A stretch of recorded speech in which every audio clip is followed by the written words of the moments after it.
হায় আজ যদি হাসরের মাঠে আমার আমলনামা আমার হাতে না দিত। ইয়া লাইতাহা কানাতিল কাদিয়া, হায় যদি এই মুহূর্তে মৃত্যু এসে আমাকে শেষ করে দিত।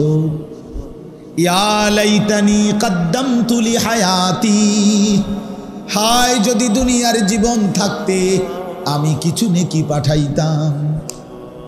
ইয়া লাইতানি ইত্তাখাযতু মা'আর রাসূল সাবিলা, হায় যদি সেদিন দুনিয়ায় রাসূলদের পথ ধরতাম।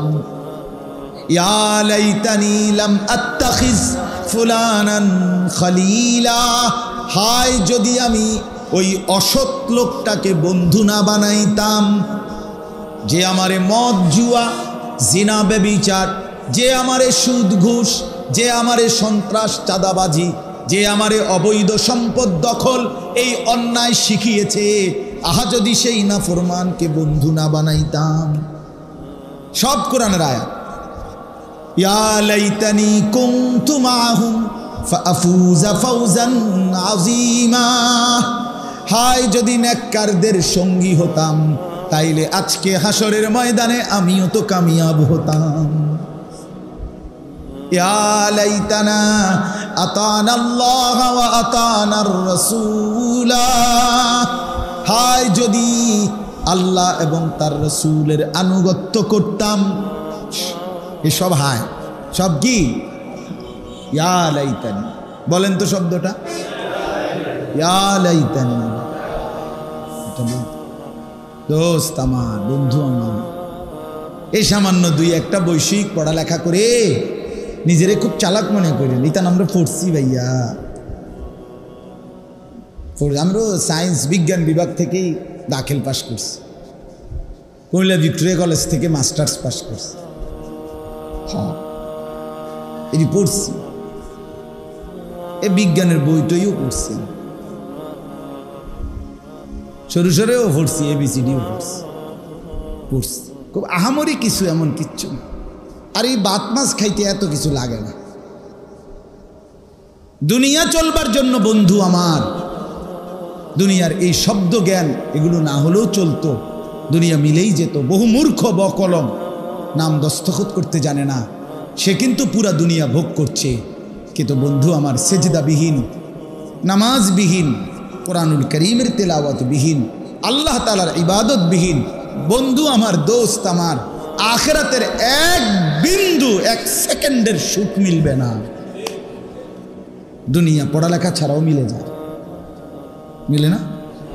কথা বলেন না? বল।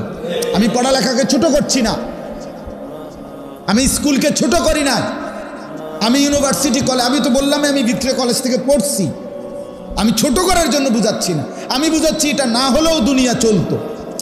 ঠিক কিনা বলেন না কেন? কিন্তু এটা না হলে কবর চলবে না, সেজদা না হলে আখিরাত চলবে না, এটা বুঝাইতে চাচ্ছি বন্ধু। ইন্নাল মুজরিমিনা ফি আযাবি জাহান্নাম খালিদুন, আল্লাহ বলে সমস্ত নাফরমান পাপী জাহান্নামের আযাবের মধ্যেই থাকবে চিরদিন।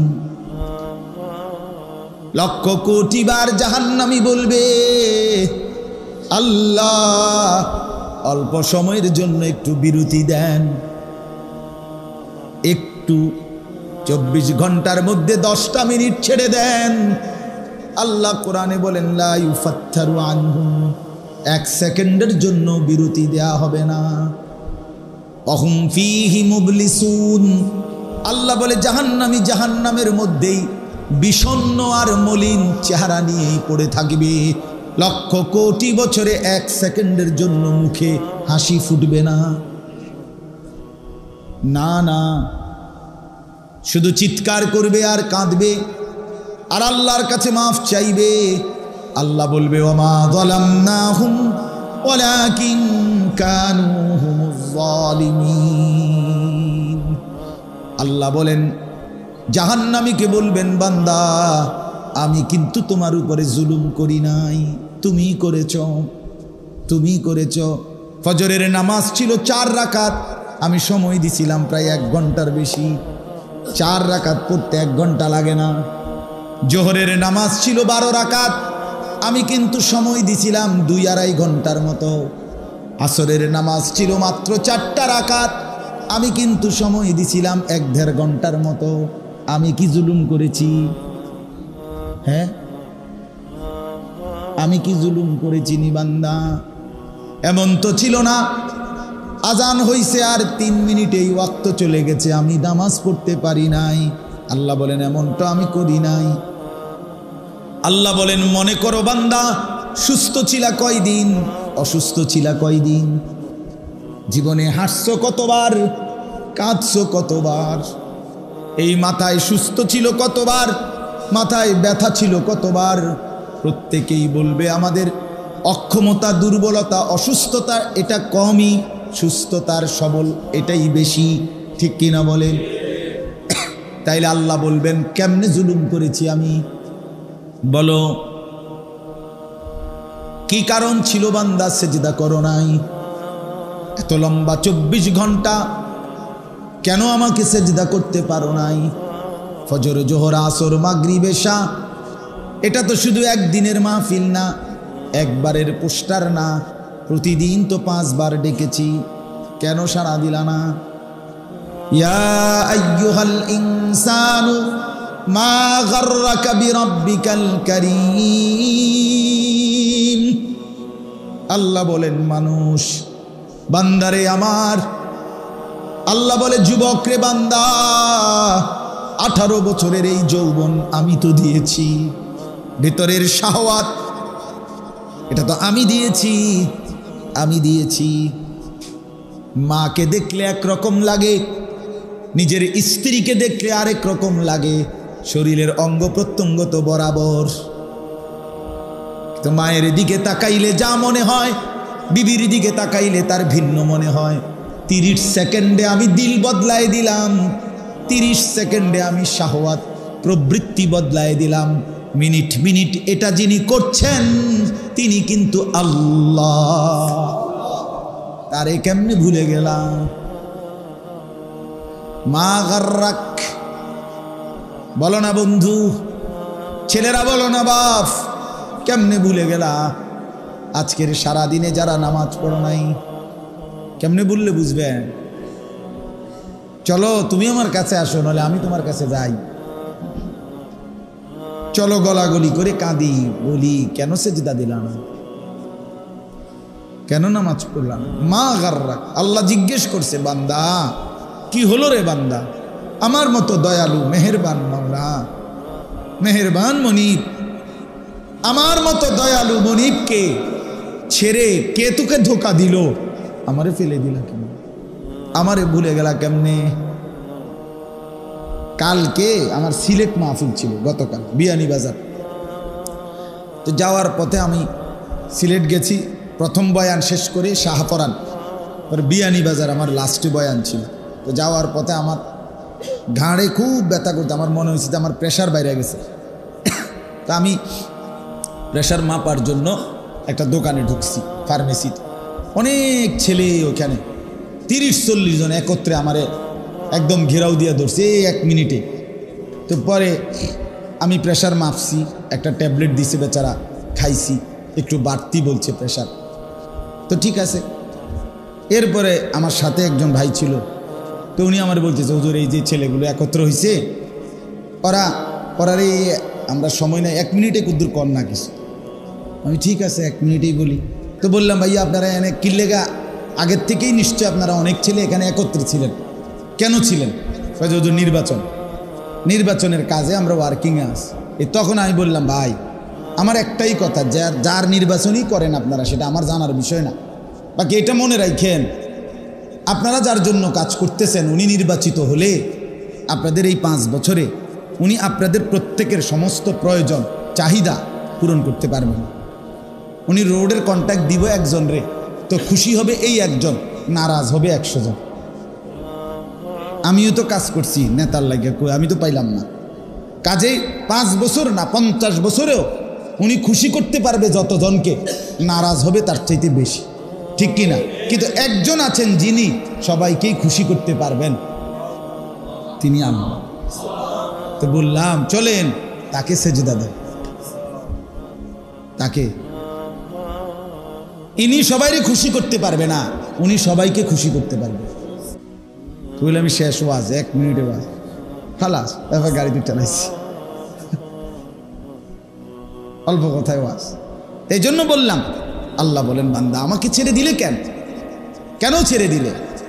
আমাদের হযরত মাওলানা তারেক জামিল সাহেব বলছেন, কোনো মা যদি সন্তানকে 6 মাস, যেই সন্তান মায়ের খবর নেয় না, ওই মা 6 মাস পরে ছেলেটা যখন কাছে আসে, যত বড় পাষাণ ছেলে হোক, মা যদি 1 ফোঁটা চোখের পানি ফেলে বলে বাপ কেমনে রে পারলি, আমার খবর না নিয়ে থাকলি, আমার এইভাবে ভুলে গেলি কেমনে রে বাপ, এটা যদি বলে মা কাঁদা দেয়, যত বড় পাথর দিল সন্তান, তার কি মাথা নুইবে না? তো রব্বুল আলামিনও যেন ডাক দিয়ে বলছে, আনিস আজ 1টা বছর হলো কোনো দিন আমারে ফজরের নামাজের সেজদা দিলা না, কেমনে রে পারলি? কোনো দিন 1টা বছরে একদিনও 5 ওয়াক্ত নামাজ পড়লি না বান্দা, কেমনে রে হলো? আচ্ছা কি বলবেন তখন? আল্লাহ এটাই তো জানতে চাইছে। মা গাররা, মা আমার ভাইটা আছে, আমার ভাইটা কো,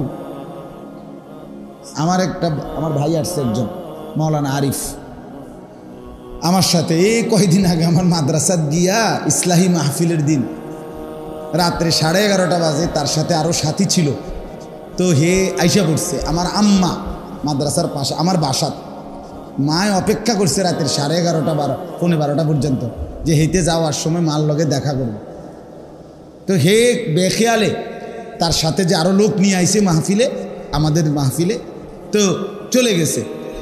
এই মা সকালবেলা ফজরের সময় আমি যখন মারে ঘুম থেকে উঠাইছি ফজরের নামাজে, একের প্রথম কথা মা আমার বলছে ফুদ হাতে কেমনে রে আমার দেহানা গুলা গেল। আমার আম্মা বলছে একদিন ভাই, একদিন মাত্র 1 বেলা মায় দেখা করে নাই সন্তান, মায় প্রথম কথা এটা বলে ফেলছে যে কেমনে রে পারলো, হাতে আমার লগে দেখা করলো না। পরে হইতে পরে ফোন টোন দিয়া বহুত, মা আমি আসলে খেয়াল ছুটে গেছে আমার লগে ছেলে, যাই হোক কিন্তু মা তো বলে ফেলছে কথা। তো আল্লাহ তাআলা বলেন বান্দা কেমনে রে পারলি বান্দা, আজকে সারাটা দিনে আমার এত বড় সৃষ্টি ভোগ করে আমার একটা সেজদা দিতে মন চাইল না। এই জন্য যুবক ভাই বলো না, এই রাত গভীরে, রাত হয়ে গেছে, দেরি করতে চাচ্ছি না আসলে, মেহেরবানি করে বন্ধু নওজোয়ান ছেলে তোমরা বলো ভাই যে ইনশাআল্লাহ আগামীকাল এই আজকের ভোর থেকে ফজরের নামাজ পড়বা ইনশাআল্লাহ। না না হিম্মত করে কও, বুঝ করে কও, তালে আতুড়াইও না, হিম্মত করে উঠাও, হিম্মত করে মহব্বতের সাথে উঠাও যুবক নওজোয়ান, তুমি পারবা ইনশাআল্লাহ, তুমি পারবা, তুমি পারবা। তুমি জাগলে ইসলাম জাগবে ইনশাআল্লাহ। মুসলমানের নওজোয়ান জেগে উঠলে মাহাদির পক্ষ হয়ে এরাই লড়বে ইনশাআল্লাহ, কোনো সন্দেহ নেই। আজকে একটা ছোট্ট মোবাইল, একটা সামান্য মোবাইল আমার লক্ষ কোটি মুসলমান যুবকরে এভাবে বুঝি বানের পানির মতো ভাষায় দিল, এটা কেমনে সম্ভব? আমরা এতগুলো মানুষ বাইচা থাকতে, আরে বলেন কি মিয়া, মরে গেলে তো গেলামই, আরেকবার নড়ে চড়েই মরে যায়। আমি এখনো আমার ছোট ভাইয়ের এই গাড়ি এই তারে আস্তে আস্তে ওখানে আমি বললাম হুন বেড়া, আমি এটা বুঝিয়া লইছি, মরে যাবো, আমিও জানি তুইও জানো, দৌড়াদৌড়ি করে দফাদফি করে মরে যা, হুলস্থুল করে মরে যাইবে না, আল্লাহর কথা বলতে বলতে চলে যাই, খালা ফেরেস্তাইডি পরে মিলাই লইল কি হয়েছে না হয়েছে, আগে বলতে থাকি, কবি ইধার কবি উধার, কবি জমি पर कभी आरश पर, कभी दर बदर मुझे कोई घर नहीं। কখনো এদিকে কখনো সেদিকে, কখনো নিচে কখনো উপরে, কখনো দুয়ারে দুয়ারে আল্লাহর কথা বলতে থাকা, মুঝে কোই ঘর নেই। দাঈর কোনো ঘর হয় না, আল্লাহর পথে যে ডাকে তার বাস্তবিকে ঘর হয়। আল্লাহ আমাদেরকে তৌফিক দান করেন। চলেন বাকি কথা অল্প কথায় শেষ করছি। তাহলে এটা বললাম ইবাদতবিহীন মানুষের পরিচয় হয় না, ঠিক আছে না ইনশাআল্লাহ? অতএব নামাজ পড়া চাই। আল্লাহকে ডাকা চাই, হালাল হারাম বাইসা চলা, এটা দরকার। বাপ আপনাদেরকেও বলি, যারা বাবা, যারা অভিভাবক, আপনি আপনার জীবনের সার্থকতা এই বন্ধুর কথা মনে রাখেন। আপনাদের ভাতিজা হইতে পারি, আপনাদের ছেলে, তো আমার এই কথাটা মনে রাখেন। আপনারা আপনাদের জীবনের ডিউটি, আপনার মুসলমান হিসাবে সংসারে সন্তান স্ত্রীর প্রতি আপনাদের দায়িত্ব, তাদের ঈমান, তাদের আমল, তাদের সেজদা।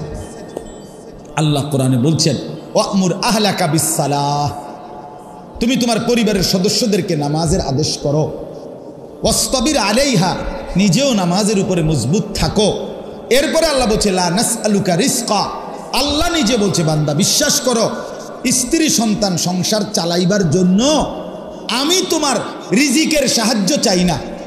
তুমি একটু সহযোগিতা করলে তোমগরে ভাত খাওয়াইতে আমার একটু সুবিধা হবে। আল্লাহ বলে, বিশ্বাস করো বান্দা, এই সাহায্য আমার লাগবে না, তুমি হোতার থাকো, আমি ভাত তরকারি পৌঁছামু, তুমি টেনশন করো না। রিজিকের দায়িত্বটা আমার হাতে দাও, সেজদার দায়িত্বটা, নামাজের দায়িত্বটা তুমি নাও।